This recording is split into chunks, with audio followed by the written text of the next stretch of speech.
What is a mummy? A mummy is a dead human or an animal whose soft tissues and organs have been preserved by either intentional or accidental exposure to chemicals, extreme cold, very low humidity, or lack of air, so that the recovered body does not decay further. This can only happen when the body is kept in cool and dry conditions, resulting in the skipping of the decomposition process. Mummies of humans and animals have been found on every continent, both as a result of natural preservation through unusual conditions and as cultural artifacts. What are the two kinds of mummification? Mummies are typically divided into one of the two distinct categories: anthropogenic and spontaneous. Anthropogenic mummies were the ones that were deliberately created by the living for any number of reasons, the most common being for religious purposes. Spontaneous mummies, such as the Otzi, were created unintentionally due to the natural conditions such as extremely dry heat or cold, or anaerobic conditions such as those found in bogs. In extremely dry or cold conditions, the normal process of decomposition is halted by either lack of moisture or temperature controls on bacterial and enzymatic action, causing the body to be preserved as a mummy. Now that we know the kinds of mummies, let's look into why ancient beings deliberately converted the deceased into mummies. The purpose of mummification was to keep the body intact so it could be transported into the spiritual life, meaning that once an ancient being dies, his body stays behind, but the soul travels through the underworld and returns to the body of the deceased. And when it does, the soul needs to be able to recognize the body of the deceased, which is the main motto of mummification, to make sure the body stays recognizable for the soul to get back into it. How was the process of mummification carried out?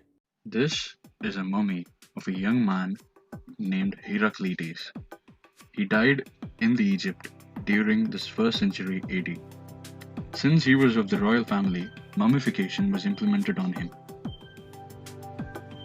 Typically, all the internal organs were removed before mummification, with the exception of the heart. But in this case, the heart was removed and the lungs were left intact.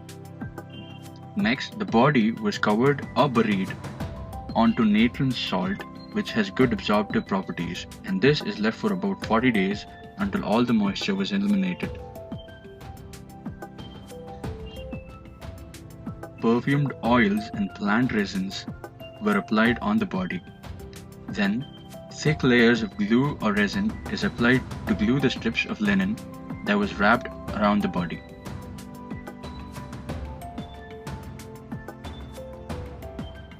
A wooden log was then placed below, and more layers of linen and resin were wrapped. A pouch of religious significance was placed on the chest. A mummified bird was also placed on the abdomen of the mummy. This bird is believed to accompany the deceased person through the underworld.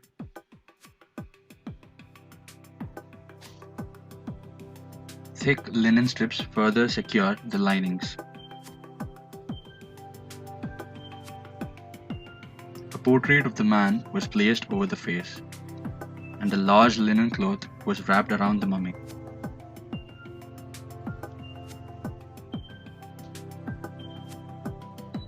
The cloth is then painted with a red lead-based pigment, which was very expensive and rare.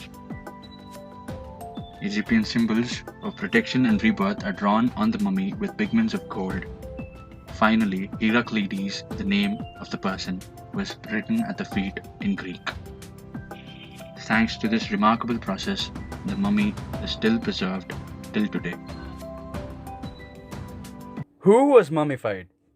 After death, the pharaohs of Egypt usually were mummified and buried in elaborate tombs. Members of the nobility and officials also received the same treatment, and occasionally common people did.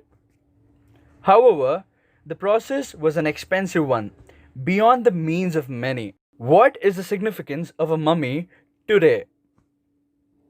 Ancient mummies can provide a wealth of information about the health of early civilizations, which may help us better treat diseases today.